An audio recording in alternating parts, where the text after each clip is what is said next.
Opinion: what's the best Android ad blocker? Choosing the best Android ad blocker can depend on your specific needs and preferences.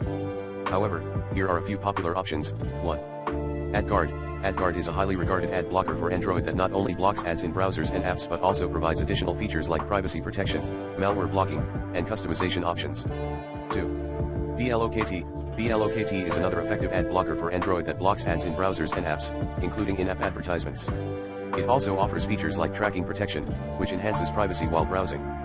3. AdAway. AdAway is an open-source ad blocker for rooted Android devices.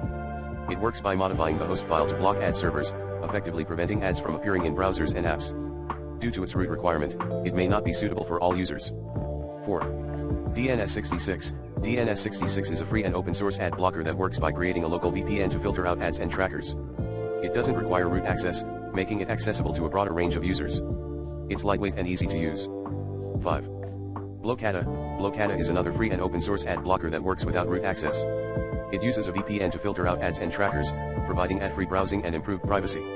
It's worth noting that some ad blockers may require certain permissions or configurations to function properly, and not all of them can be obtained from the Google Play Store due to their ad blocking nature. Additionally, while ad blockers can enhance your intrusive ads, they may also affect the revenue streams of content creators and publishers. Therefore, it's essential to consider the ethical implications of using ad blockers and support content creators through alternative means if possible.